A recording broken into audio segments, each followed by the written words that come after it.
It's time to make some British Indian restaurant style Bombay potatoes. You can tell what an old British favourite this is. Bombay is now Mumbai. The city name's changed. We've got all the ingredients which are also in the description of the video, and we've got a pot of steamy base gravy. So first of all, let's heat the pan. So this is a very popular side dish in the UK. Let's talk a little bit about the potatoes as the pan heats up. So we've got some parboiled, nice chunky baby potatoes. They were really difficult to peel at that size. They were boiled with a touch of turmeric, a touch of salt, and they've got some black seed or nigella seed in with the water. It gives a really great taste, and they're still very firm. You don't want them to break up as soon as they hit the warm ingredients. You want them about 80% cooked and cooled down thoroughly. I've just added some vegetable ghee to the pan. You can use vegetable oil, sunflower oil, the choice is yours. As soon as that starts to heat up, we're going to be packing a lot of flavour into this. We've got some fennel seed, we've got 4 split green cardamoms, we've got some mustard seed and a little cumin. As I said, all the ingredients are in the description of the video, and we've got about 1.5 inches of cassia bark. We're just going to season our oil with those ingredients. Start spluttering straight away. The aromas are great already. If you don't really want to use whole seeds, just add garam masala towards the end. It's not a problem. I just want to make this simple dish as packed full of flavour as I can possibly get it. Into that, 4 red tarka chilies, so dried red chilies. They'll really pack a little bit of heat into the oil as well. As soon as they're puffed up, we'll come back. Let's add a few chunky onions to that. Saute those onions. Next we're going to add ginger and garlic paste.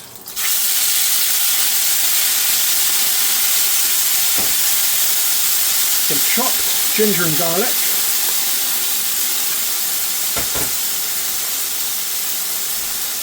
Some mixed chunky peppers. And give that a good mix. The aromas are great. As soon as the onions start to cook, they start to separate their layers. Next we're going to add some diluted tomato puree. And we've got some mix powder here on the left. Taste of India is simply the best British Indian restaurant powder you can buy. Link in the description. It's the oldest, I think, in Britain as well, and I use it for good reason. And on the right we have some smoked paprika, so we're definitely going for a really nice flavoured dish. Some salt to taste. We're going to add some green chilli, nice and spicy.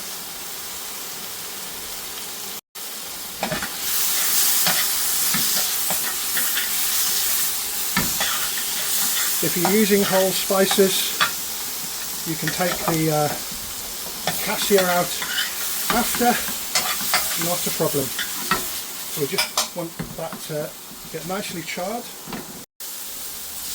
And just a couple of minutes later, you can see it starting to catch on the bottom of the pan. A lot of people say, oh, you've burnt your curry.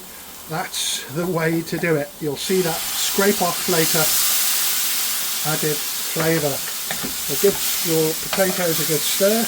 This is the time you're going to find out whether you overcook them. Use a waxy potato. You can tell a waxy potato because it has very thin skin. Starchier potatoes have thicker skin. Bring that to a boil. So not only does undercooking your potatoes stop them breaking up, but it also allows them to finish their cooking with all the great flavours that we've created. So we kind of come back in a couple of minutes when all the moisture's evaporated. So next, nice and roasted. You can see with the addition of the smoked paprika, I want everything really nice and roasted. You get the best flavour out of fully cooked ingredients. Quite a generous amount of base gravy. We're going to reduce it. And again, The potatoes are still cooking. And once everything's stirred, just give it a really good blast. You really want that base gravy to almost disappear. We're going to build some great flavours up on this simple dish. Time to give a good stir. It's been about 3 or 4 minutes later.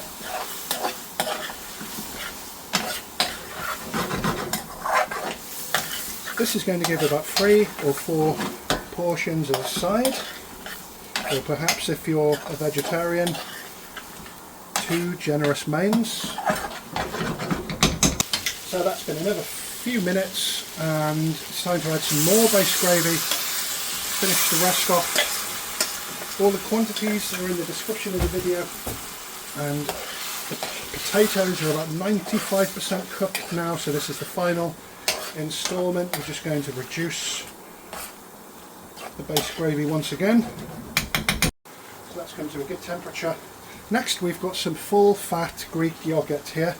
We're just going to use a little trick that stops the yogurt curdling. Just add some of the heated sauce, mix it with the yogurt, and then you can safely say, or safely add it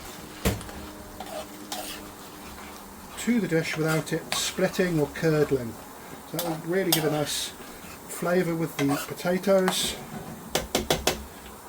And to that we're going to add a generous amount of garam masala and some kasuri methi, so dried fenugreek leaves. Dried fenugreek leaves or kasuri methi go really well with potatoes. And we're just going to add 2 halves of tomatoes, or should I say quarters, a little lemon, and we're just going to bring that to a really good temperature. We're at the final stage, we want to see some of that sauce reduce, so it should be a semi-dry side dish. That's starting to thicken up, the oil's starting to split. Let's just give it a good stir. It smells incredible. So a couple more minutes and I can feel the firmness of the potato. We're about 95% cooked at the moment, which is great. So it's coming to the final stages now. Nice juicy amount of fresh coriander, and you can see that sauce is really thickened up. That's ready to serve. Hope you enjoyed that video as much as I did making it. Don't forget to leave a big thumbs up if you've enjoyed it, and leave a comment. It helps with those YouTube algorithms. I'll be back for more videos very shortly. All the best.